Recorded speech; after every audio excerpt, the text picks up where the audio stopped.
Heather and Emily, and I think Jasmine is supposed to join us online. And what I'll do, I think, first of all, we'll start off, I'll welcome the new members to the board.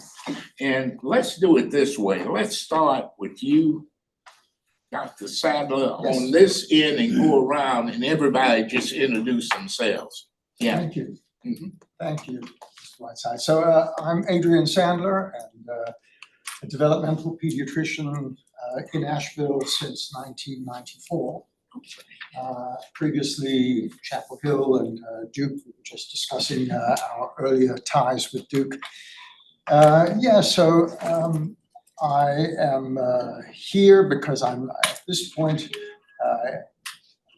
I'm no longer working in the clinic at the Olson Huff Center that I directed for many, many years. And having done a 2-year position as executive director of a translational research center in Singapore, for the past 2 years, I'm now back in Asheville looking for worthwhile ways to roll up my sleeves and get involved in early child development. We'll keep you busy. Thanks. Welcome. Look forward to working. And I'm Sarah LePay. I'm also a pediatrician here. I've been here 7 years. I'm a general pediatrician, not developmental pediatrician, but I've worked in primary care and in NICU follow-up clinic. And then also I'm a parent and have 2 kids that are going through the Buncombe County schools. So I've had that experience as well. And so looking forward to helping build and continue great programs that our county does. We're glad to have you. Hi. I'm Pat Tuttle, and I have been in the field of early childhood education since 1970. So I'm a dinosaur. But my last position was faculty at Warren Wilson College, and I retired from there in 2014 and have been doing independent consulting work in the county and around the state in early childhood literacy, emerging literacy, particularly storytelling, story acting. So I am delighted to be able to serve in a different way with children with longer legs, perhaps. Great. Good. Hi, I'm Diana Anthony. Welcome to our new members. So I run Figure Eight Investments. It's a venture firm that invests in education and in healthcare. And then in a prior career, I was an early childhood teacher in Montessori classrooms. Hi there, I'm Mark Taft. I'm a community member, retired elementary principal from Vermont. I've been in Asheville now 6 years, and I'm also I'm part of the Early Childhood Collaborative. And I'm Al Whiteside's commissioner. This is my 8th year. And I've been I'm with you. I came back home in the community and banking in 71. So I've been here, and I am a native of Buncombe County and always been concerned, especially, I spent 8 years on the school board, but always been concerned about pre-K, because that's where we lose so many kids from the start, and we've got to turn things around. We're losing too many, and look forward to working with you. Yeah. I'm Linda McDaniel. I'm with the ARC of Buncombe County, supporting families and children with intellectual developmental disabilities. Rachel Sawyer, Buncombe County staff, along with the folks that are behind the table, Angeline and Sarah and Michael, representing County Legal, here to support the committee and its work. Hi, I'm Maya Sloan. My background is in elementary education, teaching 1st and 2nd grade, so see how important preschool is for those students. I'm community at large and also have 2 small kids. I have 1 in preschool and 1 in the ACS system. And I'm Pam Holcomb, and I've had my world touched by early childhood since being a foster parent back in the early 80s, and my 3 children going through the early childhood dilemma here as I worked full-time. Then I was in human resources at the city of Asheville and MAHEC, where I had the responsibility of helping employees maneuver the early childhood education dilemma and open some emergency care sites. At both of those locations, I'm currently retired and most recently left 8 years serving as a board member of a local nonprofit early childhood center. Thanks. And we have too, I'd like for our staff to introduce themselves because they are the engine that keep us going, really. We couldn't do it without them. Yeah. Hi, everybody. Michael Frew from Legal Department, and it's always a successful meeting if I don't have to say or do anything. I'm Sarah Joss. I'm a grants manager with Strategic Partnerships Department. And I'm Angelina Johnson, the grants manager also. We have 2 committee members online. Okay. What about Heather and who else? The 2 of you on and Emily. Hi, yeah, Can you sure. hear us? Yes, I can hear fine. I hope you can hear me. I'm Emily Nicholson. I am the Executive Director for a Fort County Workforce and Education Collaborative, and am new to the group representing the economic development perspective. And also, as noted by others, I am a mom to 3 daughters, all of which are in BCS system. So thank you. Welcome, Emily. Yeah. Hey y'all, I'm Heather Zanzig. I'm here at MAHEC. Sorry I can't be there in person. I'm here in the Family Health Center. I'm a faculty member, but also a behavioral health provider. And I have over, 20 years of experience in infant and young child mental health. So I've worked in a lot of our public mental health agencies within homes across 11 counties, many of the child care centers across the 11 counties. And I previously worked for Children's Developmental Services, implementing an infant mental health program there. So glad to be with you all. Thanks. Thank you. Now let's get some business done. Yes, sir. May I ask that we get a little more volume from the remote attendees, if that's possible? Thank you. Thank you for asking that. I had Yeah, wondered the same.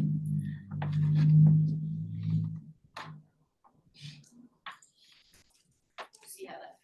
Okay, great. Now, you did receive the minutes and we did receive the packet email. I'd like to have a motion at this time to approve the minutes with any corrections. So moved. We have a second? Second. Okay. All in favor? Aye. Aye. No? So none, it's unanimous. And what I'll do at this time is turn it over to Rachel to.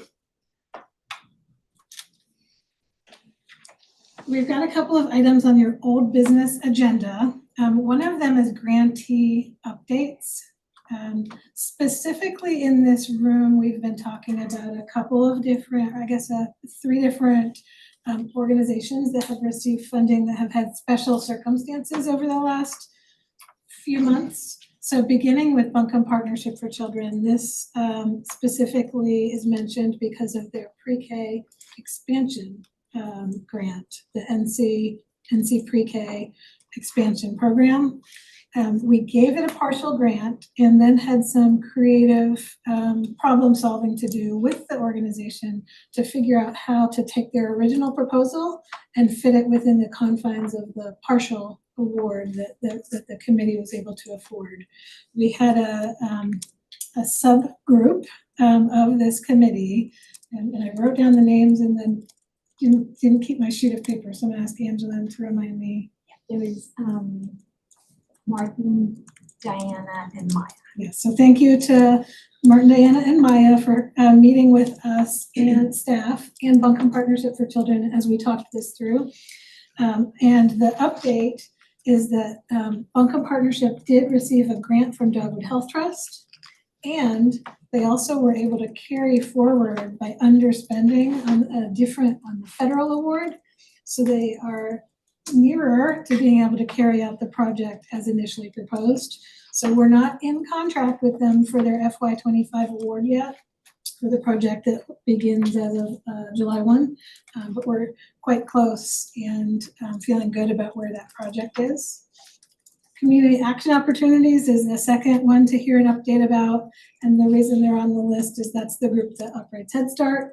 And as we have talked about at this table, Head Start was operating out of 3 different Housing Authority of the City of Asheville, or HACA owned facilities. They were operating out of the Lonnie D. Burton Center, Hillcrest Center, and Pisgah View Center. As HACA put that out to bid for new providers, we have heard the result of that from both the Housing Authority as well as from Community Action, that they've been invited to continue services on site at Hillcrest and Pisgah View, but that the Lonnie Burton Center, which is the one right behind the Arthur Eddington Center, Lonnie Burton will now be occupied by Christine Avery Learning Center. So Christine Avery currently operates out of a location on Hill Street or Hillside. Hill Street. It's a Thank church. you. Yeah, and so they'll be moving their services from the Hill Street location into the Lonnie Burton location. So a bit of shuffling around and work happening within these groups to figure out how many classrooms they'll be operating and the operational plan for this coming year.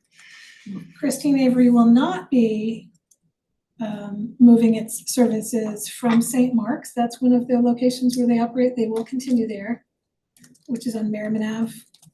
And they will also continue at the Valley location. In which was- Swannanoa. In Swannanoa, which was one of the things that we helped with last year, was to find a provider to take over when Southwestern could no longer operate in the Swannanoa location on the campus of Community High School.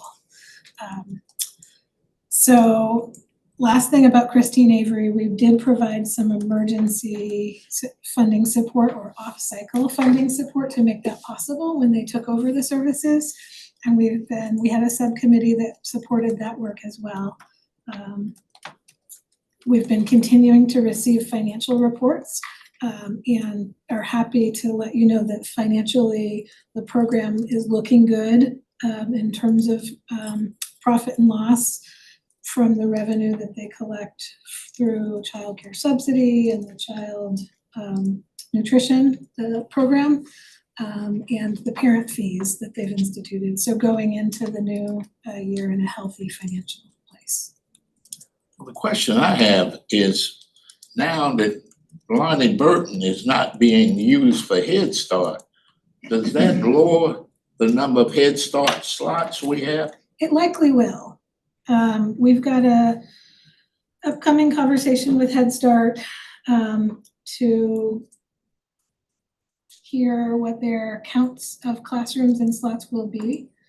But it likely will have an impact to have fewer spaces to operate in. Now, how much money are we giving them this year? We had a reduction in funding. Head Start received a partial award from our committee. We publish on buncombecounty.org/grants annual awards. I'm looking that up right now. So is Angelin, is that your screen shared? Yes.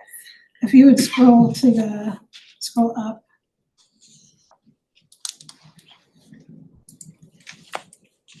Doesn't seem to be scrolling with you, so I'll just do it over here. Community Action has 3 total grants I know it was several. from us, and I'm gonna have to add them up, but I can quickly get you that answer.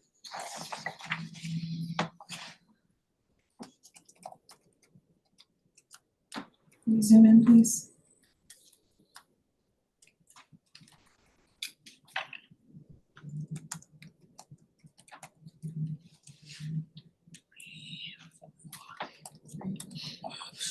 $700 and some thousand. The banker can do this in their head. It's 731,000. Yeah. Across those 3 programs. They will need the opportunity to propose a change to how those funds are used. You can see that the Lonnie Burton Center is mentioned. in Right, two, in 269. two of their 3 areas. Those services were intended to be delivered at that location. So we'll work with them to reconfigure a proposal for what they would like to be able to deliver with those funds, and keep the committee posted. I just hope we don't lose any slots. We need them. They received a funding cut. I don't know if that's the right terminology. They received a smaller total award from this committee in FY25 than they had last year. I remember So that. they were having to respond to less available money and having to respond to unknowns about the location. And it does appear that there will be fewer Head Start slots. Do we know if any of will Christine Avery be able to add any additional slots given that move to the Lonnie Burton Center? Likely. She's right. Because it's quite new, I know that they're still talking with their families and their teaching staff about keeping existing services going and what that transition plan will be. From what I understand, the amount of physical space in that location would allow some expansion. I hate to say in a public meeting something that's speculative, but I think that their after-school programming will also go to that location. They have some K-12 services in addition to early learning, so lots of moving parts. And to the extent that we're able to express the support for expansion, I would certainly do that.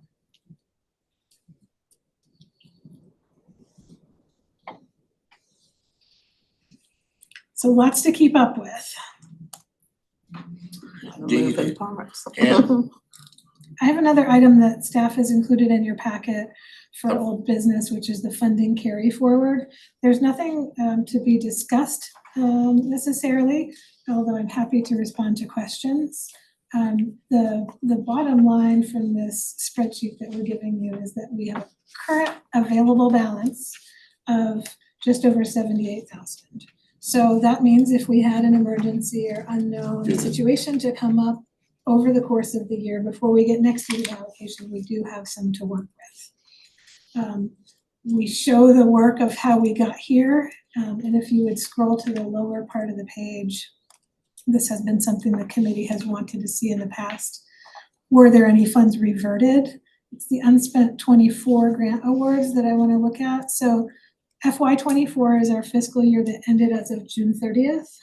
We work with all of our grantees to try to fully utilize their grant awards in alignment with their proposed scopes of work. And sometimes things come up that get in the way of drawing that down fully. If they have another proposed expense that still gets them toward their goals, we do allow some shifting, of line items, but we also, in stewardship of the public funds, collect back anything that has been unspent. The largest amount came through community action opportunities as a result of a open position, from what I understand. Buncombe Partnership for Children, again, that was part of a much larger award, and I think that had to do with timing of some of the activities that were going to occur in the summer, so then they would have bumped into the new fiscal year and they did not bill for those. And in total, that brought in 78,000 back to the fund, and because we have the ability to roll it over, we didn't have have done it so. first. Yeah. Great. So that's for your information, and any questions you have, I'd be happy to answer. Do we have any questions? First one with the AB tag, Blazing Trails, what is that? Angela, do you have a recollection of why? I can explain what the project is, and then maybe you can explain what didn't. I'm pretty sure they had a delay on the hiring part, and so then they did ask to reallocate some of the funds for like supplies and all, but then they still weren't able to draw it all down. Blazing Trails is a cohort approach to people enrolled at the early childhood education program at AV Tech. They're offered extra support, tuition waivers, books at no cost.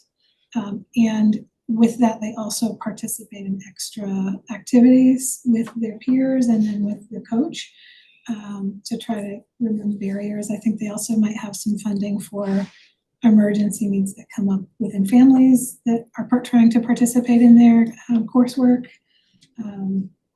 emergency assistance basically. And we are a co-funder of this program along with Delaware Health Trust. Sorry, I just had, again, a little difficulty hearing, and that's on me. I will do my best to speak Generally on. speaking, what is the reason for the underspends, for the underspent dollars from programs? Generally, it's staffing. That is the most common theme. And thank you for reminding me to speak up. I have a quiet voice and I have to work hard to be loud. Staffing is usually the most common reason. And so personnel, that makes sense, is usually the biggest cost within grants. And so if a position has turnover, they're not able to fully spend it. And so like Angeline was saying, sometimes grantees will suggest they've got some supplies or some training or some other items that they'd like to fund with the grant. Yeah. And if it's closely aligned to what they're hoping to accomplish, we do allow some line item changes. But we don't have them introduce any new elements into the projects. And so that would be when we collect the money back. Yes, thank you. And when was it, year before last, we gave a grant to an organization and they were going to have, I think it was not toddlers, but infants. And they didn't do their homework because they found out that it was going to be a problem with staff and they had all kinds of problems. So they ended up not taking the grant. So we got the funds, we didn't use. And that's when we started then to make sure we went back to the commissioners that we could carry it forward. Because if before, in the first couple of years, if we didn't use it, it just went back into the fund balance. But now we have stopped that. But the problem we see is staff, the staffing these centers is a problem. Yes. Any way we look at it. Yeah. Hence that was a priority for the strategic plan for this past year. Yeah. Mhm. And Heather? Rachel, you may not recall, I'm just curious because this is my first year on the committee. So the 2023 unspent for the community action opportunities, do you happen to remember what that was, the 164,000, the reasoning? Just out of total curiosity. I think it was staffing. It was staffing because they were gonna do full day, full year, and they ended up not having the staffing to be able to cover it all. Okay. And Heather, that they are the largest, if not one of the largest grant recipients within that year. And so I'm not sure what that would calculate in terms of percent of their total award, but it did stand out as a large sum that was unused. And that was one of the factors the committee took into consideration when trying to figure out how to balance the budget of awards this year.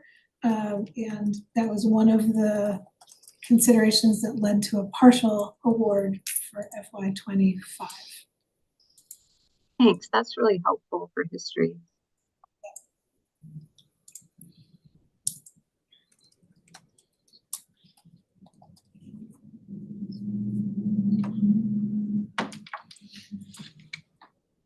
If there are any other questions, back to you. Okay. Our substitute chair. And two, I'd like to ask if we have anybody for public comment, please let us know. So we can make sure we allow the time at the end of the meeting for it. We have a sheet that's going around and we'll bring it to you around 2 o'clock. Okay. So you know how to build that. Good, okay. Well now, oh boy, this is a good one here, election of office. Everybody ducked out. Yeah. Martin is the chair, and he's not here because of, he's ill today. So, you know, it's up to you what we do at this point. You know, he hasn't expressed that he is gonna give up, has he? I don't think. I hate to do this to him when he's not here, but, you know. And we will have to elect, though, a vice chair, because Kit was vice chair, right? It was vice chair. Vice chair. We'll Yeah. have to elect the vice chair, And our most recent and secretary was fine, yeah. secretary is Carol. So let's start with the election of officers. We'll start with the chair and work down. What's your pleasure? What would you like to do? Let Martin continue. That's what happens when you don't show up.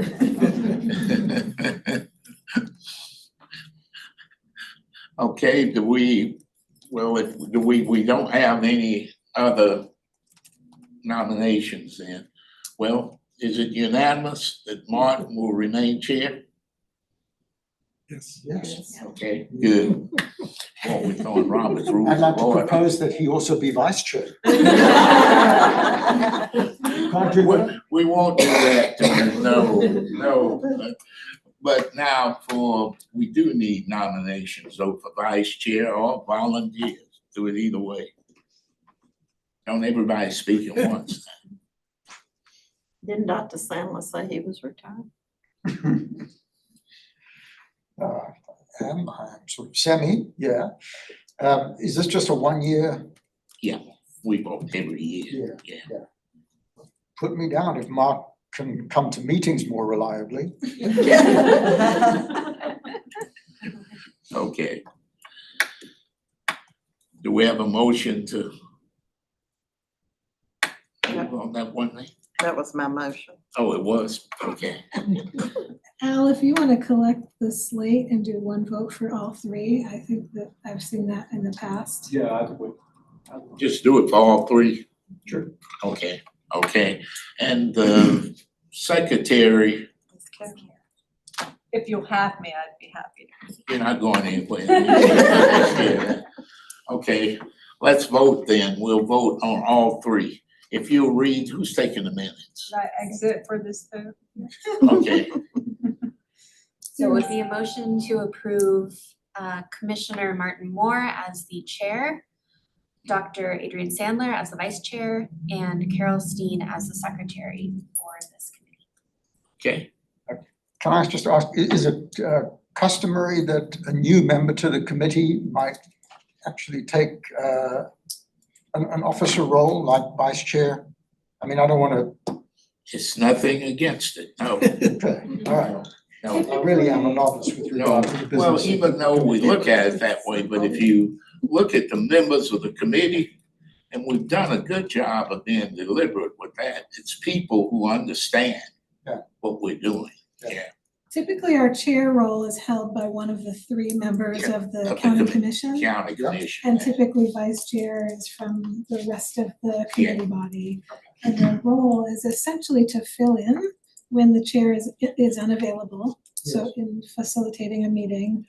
And then we also, as staff, lean on this executive committee for ad hoc needs as topics come up. If we need a nominating group to pull together or something like that, we may look to the chair, vice chair, and secretary. Thanks, Rachel, that sounds reasonable. Made the motion. You did? We need a second. You have a second? A second. Okay. All in favor? Aye. Opposed? Congratulations. See, we put you to work now, you don't come in here, sit. The other that we need to talk about is annually, we were doing, and we had some questions about this, but we were visiting our grantees, the people we've given grants to. Well, some we had last year, did we really do? We took last year off. We took last year off. But this is something that, you know, and I'll tell you, when we did it before, I enjoyed it, the ones I went on, because I learned a lot from just visiting, you know, just eyeballing, so to speak. We learned a lot. And that's something I would like to see us continue, but I'd like to hear from the rest of you. And we didn't visit them all now. We split it up, you know, different ones would take maybe 3, whatever, and we work with, you know, on the schedules. And we have to get with them too as to when they want us to come in. So, and it worked real well. You know, it worked. So it's up to you what we decide to do if we do that this year. I would like to do site visits, if that's possible. I think that's important. Okay. I agree. I find them useful just to, again, as you said, face to face, see the center, just get a better feel for what's going on. I think they're critical for communication and for partnership. Right, you're absolutely right. I think also when it comes to doing the grant review process, it will give us more context as well, so it's important. Okay. We have 15 projects funded at 10 different organizations. Typically, I think we were doing 1 site visit per organization, so it's really only 10 different meetings. We would put them out as optional to the committee to sign up based on your availability, and hope to have, you know, a small handful of committee members at least. Because we have how many committee members now? 14. 14. We are still looking for somebody to serve in the community investment professional or funder role. No applications for that. We'll find somebody. If it's helpful, I'm an investment professional, and so if it's easier, and I don't know which role I serve, I might serve former educator role. So if moving things around is helpful, Good point. it's possible. Let's follow up. Because if we can find the educator easier than we can, yeah. Okay, great. It's moving around, yeah. Thank you, yeah. I'll solve that problem. Okay, so we will update, staff will update this roadmap to reflect site visits and get back to you about what that schedule will look like. Okay. Funding strategy? So this takes us to the main event. It's this is the remaining agenda item substantively for our time together. And before I jump in, I wanted to acknowledge, I think that Commissioner Beach-Ferrara is on the line virtually. Oh, good. Are you with us, Jasmine? I am. Can you hear me? Yep, we hear you. Okay, it's great to be with y'all. Welcome. Welcome. So returning members will recall that Commissioner Martin Moore has been encouraging us to have some deliberate dialogue around our strategy. What's our funding strategy and approach as a committee?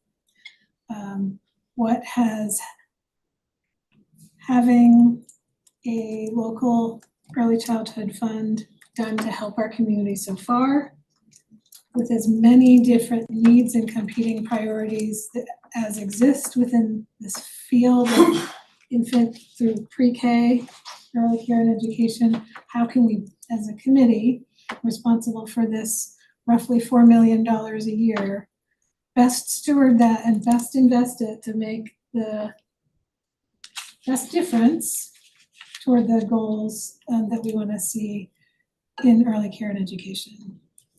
And as a reminder, the overall goals, we want to see an increase in participation. We want more enrollment in licensed care and early in child care and in pre-K.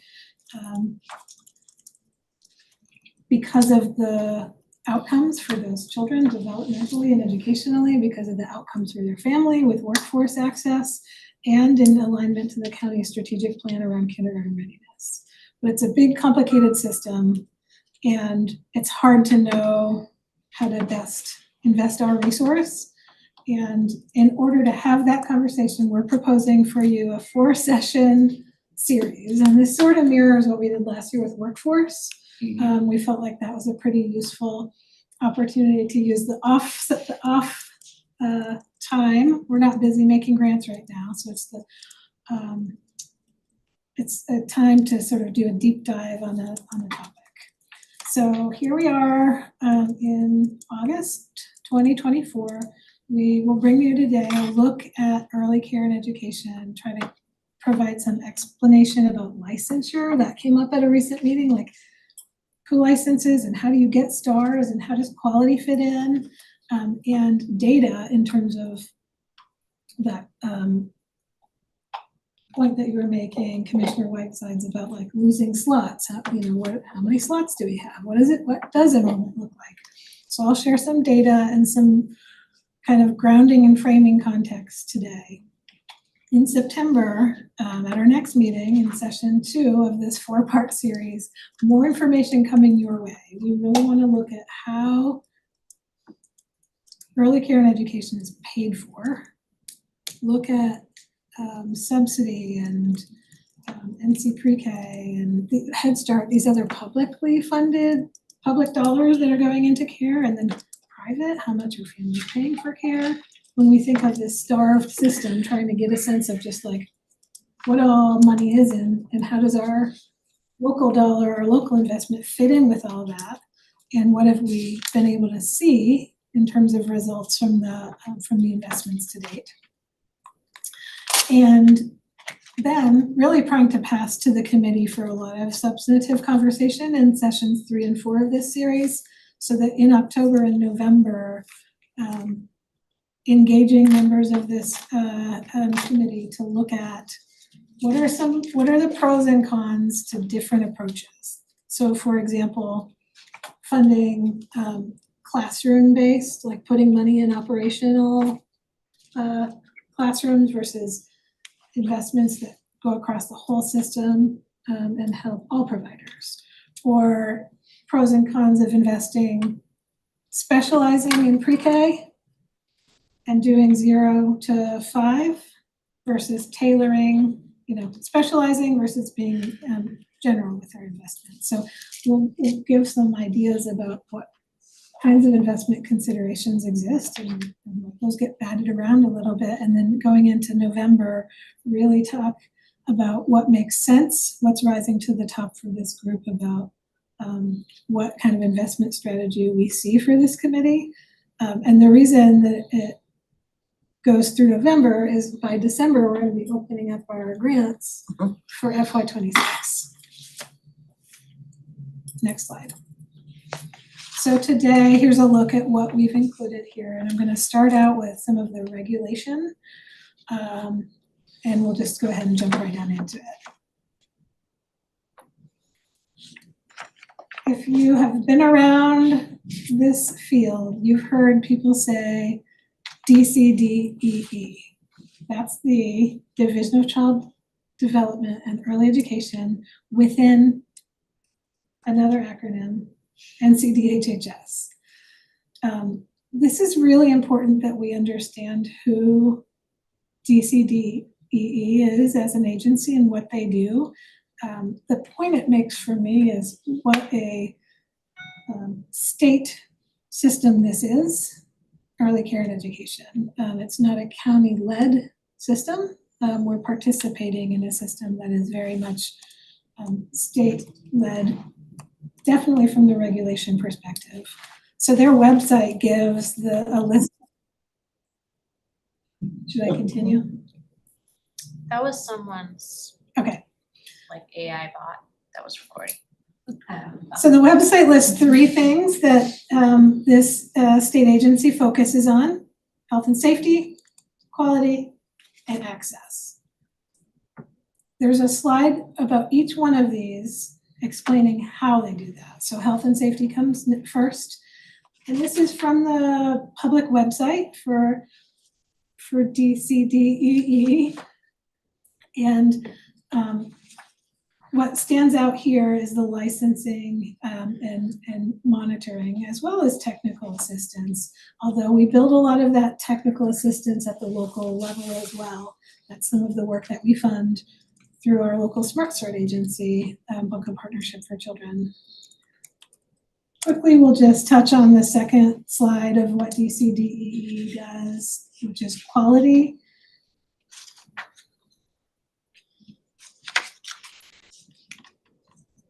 They are the administrators of the NC Pre-K program that we again are participating in enhancing here at the local level, and it's a state run system. And they do some childcare resource and referral. That local provider through their network is Southwest Child Development, and they do kind of a regional approach. And we also augment that through our local funds through Buncombe Partnership for Children. And then there's the access to care. They administer child care subsidy, which we're going to talk about next month when we talk about money and how it flows into the system. They have a web-based tool where all child care centers that are licensed can be searched online. And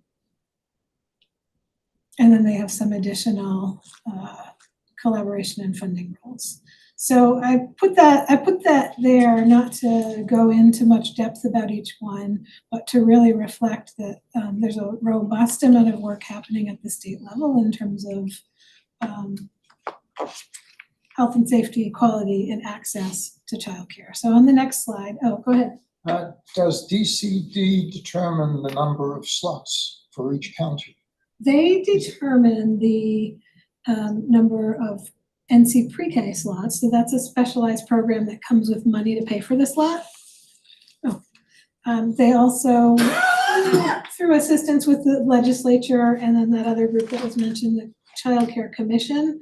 I'm not sure exactly the roles, but they have a role with child care subsidy. So again, at the local level, the amount of child care subsidy dollars that flow in dictates how many slots a provider might operate.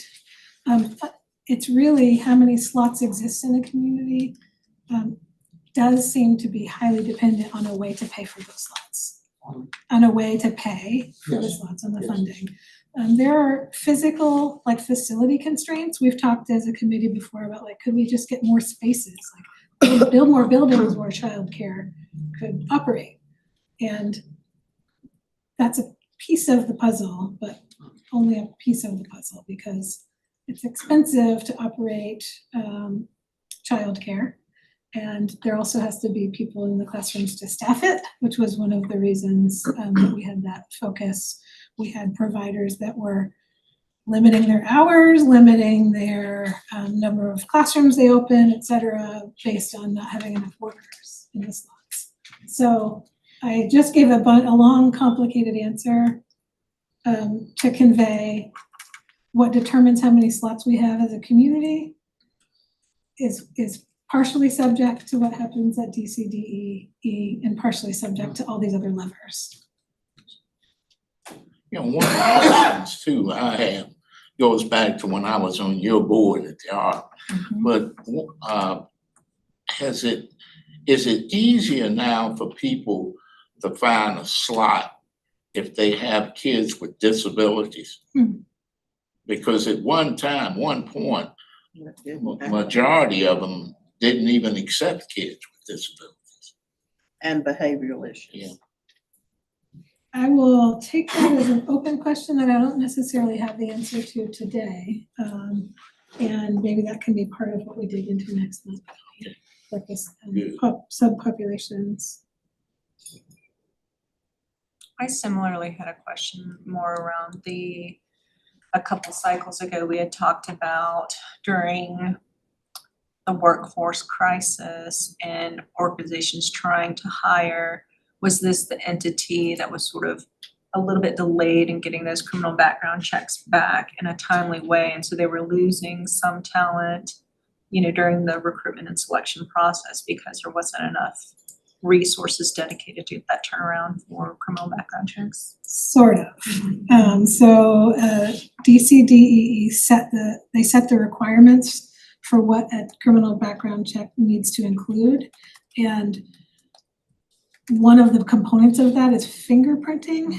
And I think that the backlog, if I'm recalling correctly, was at a local county office trying to get people in and fingerprinted. We don't know if that's improved. I'm not sure. And Rachel, didn't they stop the drug testing? Oh. Somebody did, I don't remember from this. What they did? Some entity was not relying on the drug testing. Can't remember. So has the criminal background check backlog / fingerprinting backlog been alleviated? And has there been a change in drug testing policy?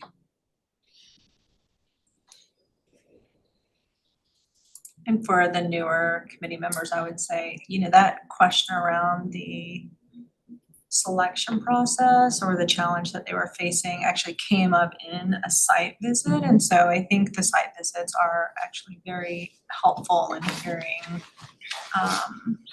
the day-to-day challenges that organizations are experiencing that could be brought back to this group. I really liked how the last time we did the site visits, you were able to capture some ahas or some questions that came from those site visits that could be further explored in the community conversation. So hopefully we can do that again. Thank you. Okay, so we'll make note of those questions and continue on. Licensing is one of the main things that is done by DCDEE and is helpful for the committee members to have a basic understanding of how it works. So any childcare arrangement that meets the definition, which we'll put on the screen in a minute, is required to be licensed. Not quite ready to get there. And the purpose of licensing it goes back to that safety and developmental well-being for children in these arrangements, and to safety to reduce the risk of harm, and to meet those consumer protection requirements. And there's a certain amount of rules that need to be demonstrated compliance with before an operator gets a license. So the definition of childcare.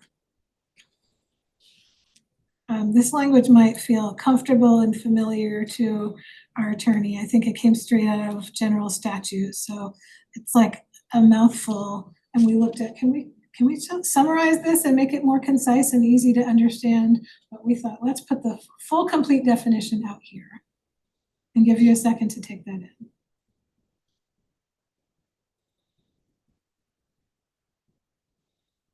So it's group care for kids for at least a certain amount of time. And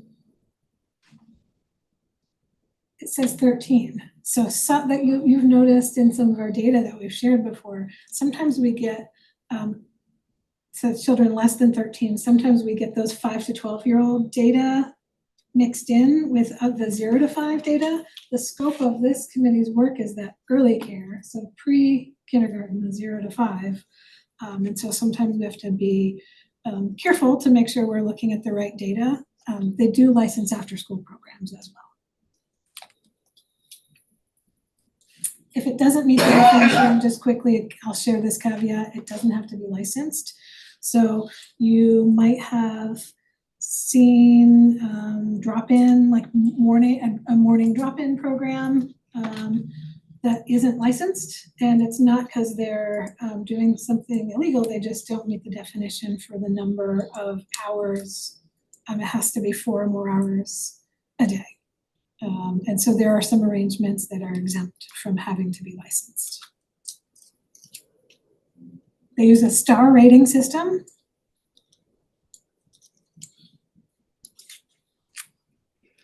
I'm going to talk about how to get stars. There's another one of those acronyms on the screen, Quality Rating Improvement System. There's essentially a way for childcare centers to earn more stars to demonstrate higher quality. Quick question on that. It says religious sponsored, so no matter how good the religious sponsored ones, they only get 1 star? Religious sponsored, and let me see if it comes up on another screen. Religious sponsored programs do not have to participate in the star rating system, but they may. Okay, so they could get. There are some childcare centers that are operated by churches that are licensed and star rated. Some of the childcare centers are physically located in churches but operated by nonprofits. Those ones wouldn't be exempt. And there are some, I think I've got a list so we can see how many. Let me go back to, we'll see them in a few slides, but we have 5 organizations that have a religious exemption and are operating childcare. Academy at Biltmore Church, Asheville Catholic School, Growing in Grace Preschool, Living Savior Preschool, and Snow Hill Child Enrichment. So I don't know how many slots that represents. It's certainly a minority of the overall.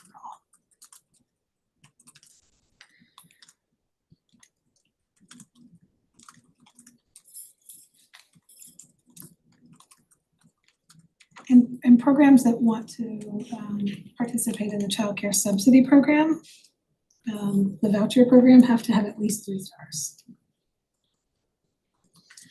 Minimum requirements to be a child care center, regardless of whether you're religious, you've got to meet a minimum requirement to get either that exemption or to be a 1-star program. You've got to be in operation for a minimum of 6 months. There's a temporary and provisional way that the agency supports groups to get there, but you've got to have in operation for 6 months. The providers, so the workers within the center who are interacting with children, need to have CPR and first aid, 16 hours of other mandatory training, and have passed background checks in order to get this qualifying letter. So I don't see drug screening on that list as a minimum standard. I wonder if that's a provider by provider personnel kind of choice. And then there's a couple of inspections that need to happen in the place that they're operating childcare. These are both done by the county, but at the local level, the sanitation inspection and the fire inspection. So that's minimum. On the next slide, we look at how do you get off the minimum and go up in the star rating system. So earning points. If a program chooses not to go on beyond the minimum, they don't need to, and that might be the example when we look at some of our other 1-star rated programs. I probably shouldn't try to jump down slides. When I look at the list of 1-star rated programs, 1, 2, 3, 4, 5, 8 or 10 of them, many of them say Montessori in the name. So the style of learning that they're operating within their center doesn't match up with what the program standards require, and they're opting to not go for stars beyond that. So they're licensed, but they stay at 1 star. Other providers, at this time we have 0 2-star programs. So other providers that choose to go ahead and demonstrate quality end up with 3 or 4 or 5 stars, depending on how they shake out on these, on the point scale. When you're in a site visit, you might well hear someone say, oh, we're just getting ready for ITERs and ECHRs. Those are acronyms that have to do with the program standards for licensure. There are also education standards where points can be earned based on the education level and experience, early childhood experience specifically, of the staff that's working in there, if they have credentials, certifications, coursework, degrees, and years of experience can help with education standards and get their quality higher. And then there's, I guess it's sort of bonus quality point where there's some over and above opportunity for this extra point if, for example, all lead teachers have completed an associate's in early childhood, or if they are maintaining lower ratios, child to staff ratios, they could qualify for an extra point. Couple of questions, Rachel. What incentivizes programs to try to get more points? And then are the assessments done by external assessors who come in and actually see what's going on in the classroom or in the center? Yes, and we can speak to people that have more experience navigating that licensure process, but yes, there are outside inspectors that come and verify. It's a mix of looking at documentation and also site review in order to confirm that those criteria are achieved. What incentivizes a provider to try to have more points? The childcare subsidy program is one of those. So in order to participate, a provider needs to be 3 stars or more and to get vouchers.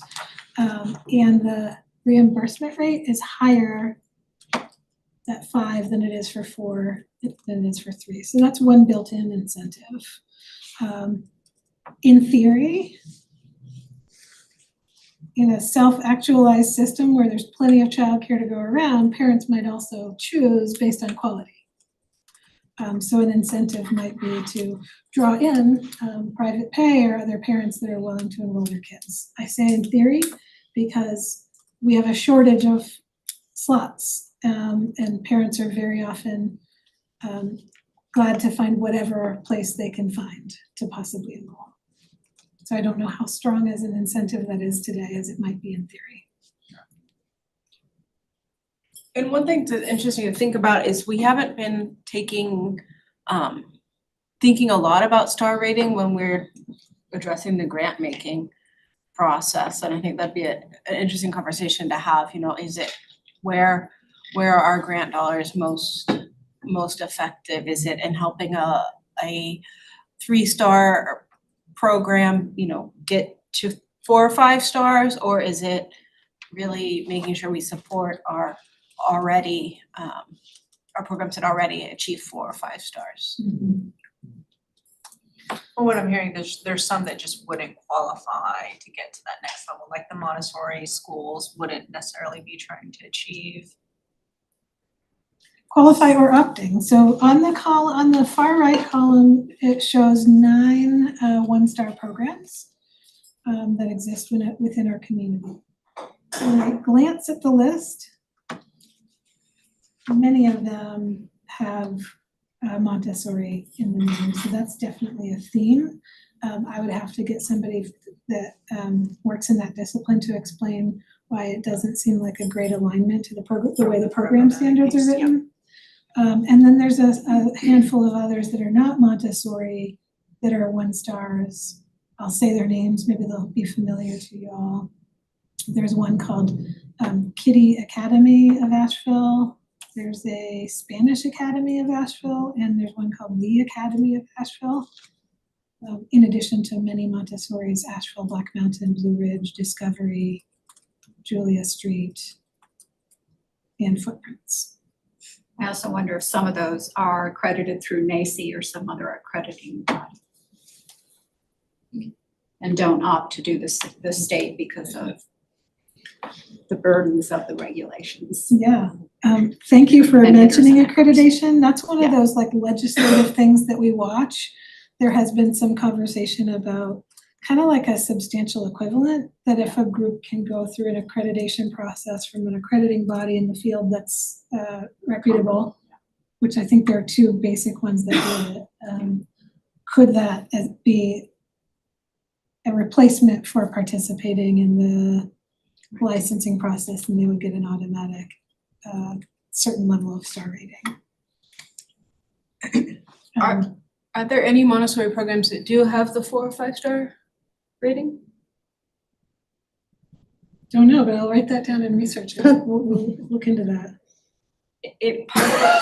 part of it is that a lot of Montessori programs go through their own, there's a AMI, which is a American Montessori Institute, which has its own credentialing system, and so they might be, the parents who choose that system might be looking more towards that credentialing system for quality, verification of quality. Thank you for adding that.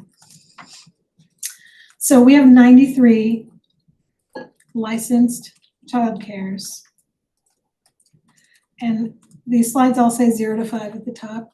And we're not trying to be redundant, but that's for anyone grabbing this data and using it later. This is the early childhood education side of the licensing. 93 providers or operators. The majority of those are 3, 4, or 5 star. 4 and 5 star tends to be generally accepted. If we want to go to the next slide. Let me ask you one question I have. The GS 110, 106, what is that? What is that? That is called a notice of compliance. And it looks like it's the religious sponsored centers. They submit the notice showing they meet the minimum requirements and they're waived out of, they're licensed but not given a star. Oh, okay. Yeah, so that's the religious. GS stands for general statute. So if you Googled like North Carolina GS and they put those numbers in, it would probably take you to the law that allowed for this exemption. So great news. We do have strong quality reflected within our community's portfolio. 84% of the licensed, of the star rated programs, I think is how we did it, are 4 or 5 star rated. And 4 and 5 star rated programs are considered high quality in North Carolina.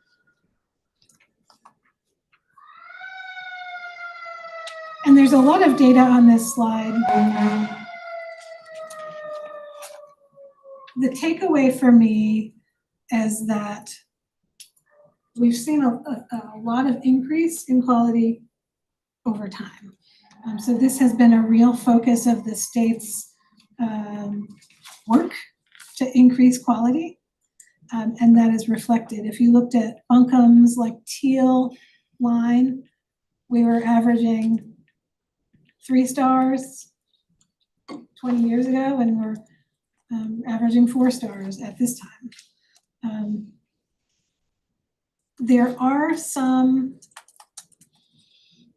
factors that cause Bunkum to be a little lower than the state on average. One of them is the prevalence of Montessori programs.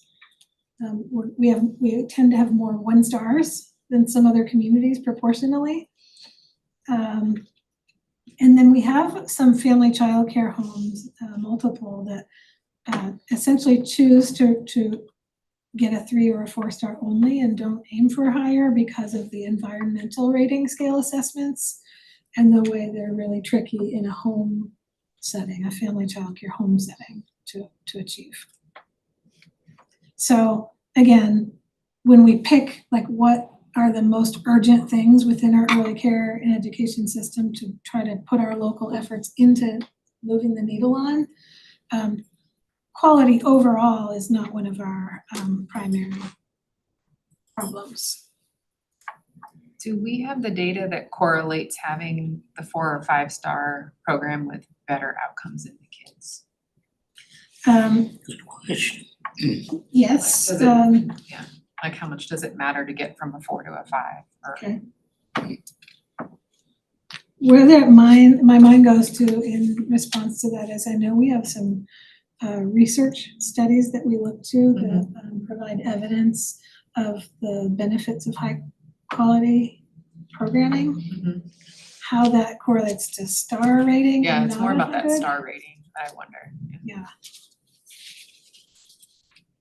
Because it looks like they have a lot of years, at least, that they've been doing it. Yeah, I mean, that's the point, right, to gauge how that comes. while also keeping them safe and allowing parents to work. So types of license programs is a piece of the picture to have in mind. This shows you a multi-year look at how many we have overall and how many are family. The FCCH or Family Child Care Homes, we have 9 currently. That's been an area that the committee has tried to invest in increasing because that number has declined over the years. And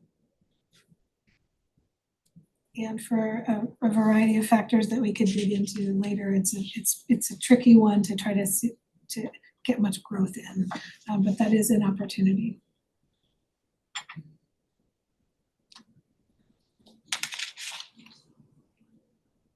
Very important to look at how many slots do we have in our community. This is one of those things that it's, I will say, as a student of the field of early care and education through this work, I'm still learning what contributes to this difference. The top number is how many literally licensed slots we have in Buncombe County each year per DCDEE. It doesn't say 0 to 5 on the top of the screen, but I think it is. That was my mistake for not putting 0 to 5, but we filtered out the after school. So we have 6,423 slots in the community in theory or per the licensing roles. However, those numbers are always different from each other when you look at how many kids are enrolled. And so it's hard to understand why would 3,901 children be all we can get. Groups are carrying long waiting lists. They report to us, and we'll show you in a second what they're telling us their wait lists are looking like. They're hundreds of children long. Why is that? There are a few factors. The state's licensing program is sort of formulaic based on things like square footage, how many children can be served within a location, and that might be nowhere near what a program actually ever intends to enroll. If they were fully enrolled, they might be licensed for 150 kids, but 100 would be their fully enrolled state. It depends, the child staff ratios are different by age. So if they're using their classrooms for younger students, they would have fewer in a room than if they were using the classrooms for preschool students. Another factor is one where we can help and try to, which is providers not being fully enrolled because maybe staffing shortage. They're leaving a classroom open because they couldn't hire a teacher. And so trying to work on recruiting and retaining more people to work in the field could be a way that moves that. And so I flagged this when we talked about what data is important to include when this licensed slots isn't an accurate picture of like how many children would actually be served if they were all fully enrolled. Is it still helpful? It seems like it is a part of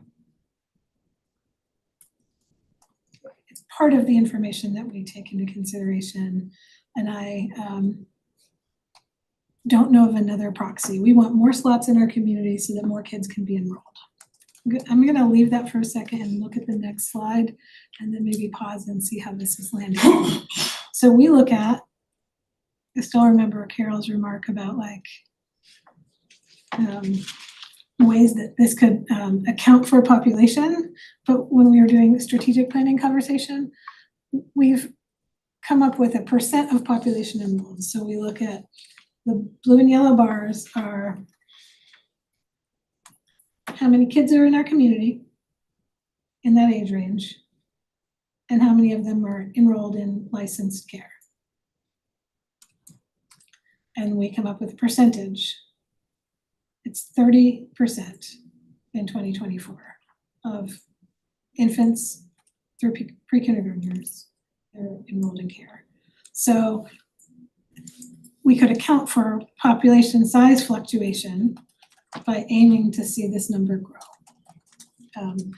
It's hard to know what the ideal number would be. Not all families would choose to participate in a childcare program or a licensed care program for something full-time, even if it were available. But we know more than that because of the long wait lists that exist. It's an interesting data point to see the percent of population. And so then if you go to a community that might describe their community as we have enough slots or we have plentiful slots, or we feel like there's no crisis here, what percent of their population is actually enrolled? Is that number 35% of the population is enrolled, or is it like 95% of their population is enrolled? Yep. Hold that thought. We have some county comparisons. I knew you would. It's 2:15, and we do have a public comment that we need to build in 3 minutes for. So I'm gonna push on. So this slide, the takeaway here is this shows you that percent by age range. And we're doing a much better job saturating the pre-kindergartners, the 4-year-olds and 5-year-old pre-kindergartners, the 5-year-olds that haven't aged into that K-12 system yet. Sure. Part of it is the state's work on NC pre-K. Part of it is our local priority on pre-K. And there's a staggering difference as you go down the age range. All right, here's another food for thought piece of information for you to see, which is how many kids are in our community. This is child population. You're not necessarily intended to read every single number, but I'll call out in 2024 our number of early, this is 0 to 5. Put the title on. 0 to 5, 785 0 to 5-year-olds. That's less than we used to have. So we've asked our strategy and innovation office to look into what are some drivers that impact the change in population size. And long story short, this is a national trend, declining birth rates. People are having fewer children. We're trying to get into the finer nuances of the data and understand how we might be similar or different than neighboring counties, than other places in the state. Does it have to do with housing and wages? Are there ways that Buncombe is specifically seeing our data show up differently? But the biggest explainer is this is happening everywhere. When we look at comparison to other counties, this is a reflection of neighboring, so our adjacent counties, as well as counties that are considered in the urbans, the top urban counties of North Carolina that would be of comparison to us. And then we have the state at the bottom. So we're showing you that percentage of kids enrolled in care, 0 to 5-year-olds. On the left column, we're also showing you how that changed over the last 5 years. Buncombe's has dropped. Not everyone reflected on this list, all geographies, have had that same decline over the last 5 years.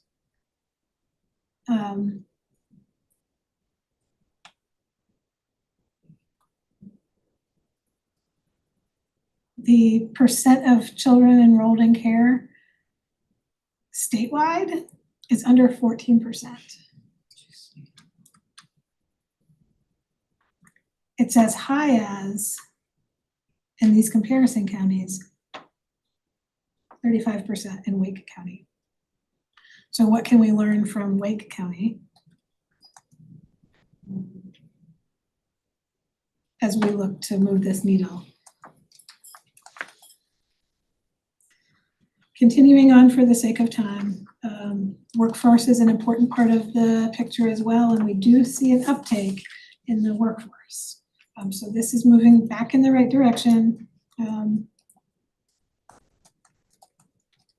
term post-COVID feels a little inaccurate and also tired as a phrase, but we are seeing the trend line move back. We are not at 2019 levels, but we're much closer than we have been.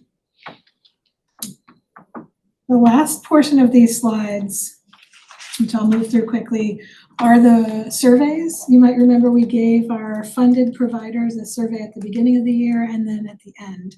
This reflects, even though we have like 15 different projects that get funded, not all our grantees operate classrooms. This is the Jewish Community Center, BCS Learning Labs, Head Start, John Collins, Elida, Irene Wortham, Christine Avery, Werner, and the YWCA. They turned in their information about how many slots do you have, what's your enrollment, what's your wait list, and that was in September and in May or June, so beginning and ending of the most recent year. And the number of licensed slots was higher, the enrollment was higher, and the wait list was smaller. So those are positives that we saw in the last year. And then the positives are also showing up in workforce. More people on staff working as lead teachers and assistant teachers and fewer vacancies.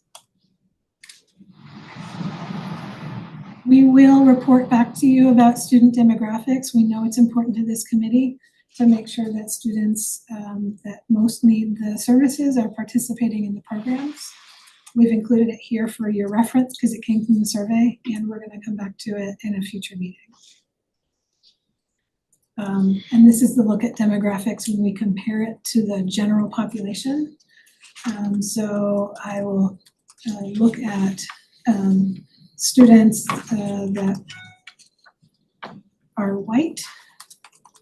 They reflected 64% of the enrollment, but are in the general population at 80% of the population. So no takeaways here, but just something as we look to pay attention to our investments and who they're serving. We included this because it came from the survey.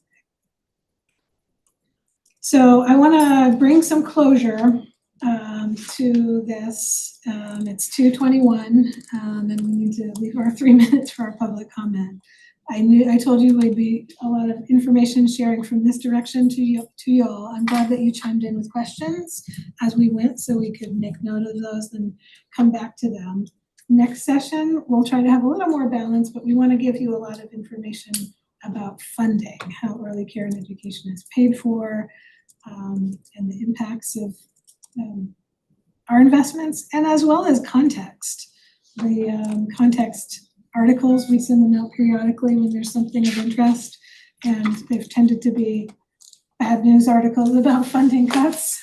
And so that's part of what we look at.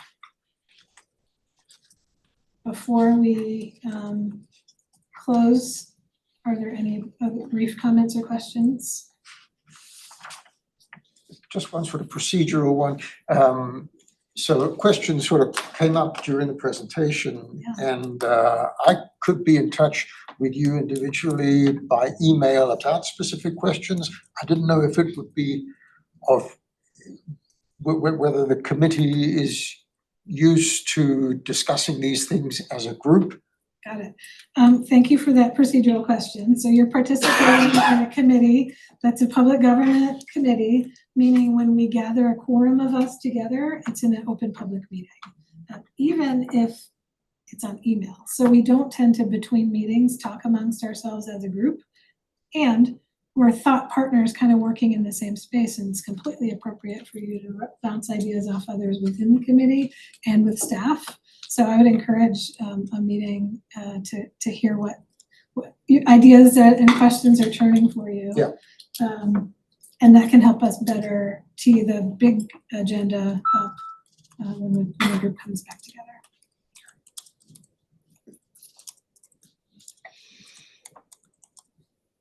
Thank you. Jasmine, do you have something to say? Oh, I mean, happy to chime in. I didn't have a planned comment, but just that it's very, very helpful to see this data, and I think also just helps answer one of the questions we've been posing, which is sort of how our numbers look comparative to other counties as we try to understand whether the effects of the as we sort of try to understand how communities have gone through the effects of the pandemic. And it's, you know, it's helpful, and also I think kind of hopefully will help inform us thinking through the next generation of strategy with this funding about ways we can leverage it for the most impact. There's, you know, great work being done, and as the numbers show, obviously a lot of work to keep doing. Thanks. That's all from me. Is that it? Well, before we close, we do have one public comment. Okay. Oh, Pepe.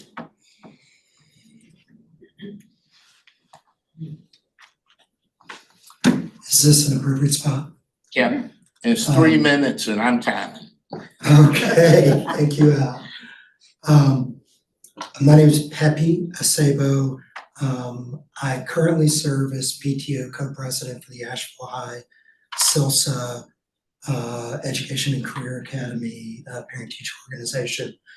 I'm separately a school board candidate, but my top priority is what you guys are doing. Staff is doing a great job giving you great information. Wanted the committee to be aware that there was a presentation from Buncombe County staff about possible new construction and divvying up of property, and just let the commissioners and the committee know that the Asheville City School Board and that community is eager to collaborate with the county commissioners. I am reminded of great advice that I got from Commissioner Whitesides years ago, that if property had been divided up and sold from Asheville Middle School campus, then the renovation at Asheville Middle School, which allowed the full construction of a new building while the current building was in use, if that property had been sold off, that wouldn't have been possible. And so some of the proposals that have come to Asheville City Schools, that community is looking at the possible impact on future development, and some of the plans are compatible with the excellent advice that Commissioner Whitesides had given me years ago about things that the Asheville City Schools community needs to look out for. So please be open to that collaboration. When you get into conversations about funding, think about whether you are going to set some of that money aside for specifically funding slots kind of parallel to NC Pre-K. And then also anybody who doesn't have ITERs and ICERs memorized, you can go to kaplanco.com and order the cheat sheets, and that'll prepare you for some of those site visits. Kaplan Early Learning Company publishes those, and those were actually developed and created in North Carolina. Those standards which are used widely throughout the United States. So thank you very much, and I hope I did my time limit. You did. Okay. If you'd like me to share a left brief us. announcement to give context to what he's sharing, I'd be Huh? glad to. May I share an announcement? Yeah. Pepe brought forward an item that had been on my mind to inform this committee of. Buncombe County Commissioners has a meeting this evening as part of their regular every 2-week meeting. And one of the items of new business that will be before Commissioner Whitesides and Beach Ferrara and the others on your board is consideration of feasibility planning around the former Asheville Primary School site. So there's been a firm working on behalf of Buncombe County looking at potential uses of that site. It was previously programmed with early learning on site, operated by Asheville City Schools. The plan suggests other uses for that site, including library and emergency medical services. There's also a possibility that's proposed in terms of feasibility that the Hall Fletcher Elementary School location could accommodate, has the physical specs to be able to accommodate the construction of a pre-K facility or early learning facility.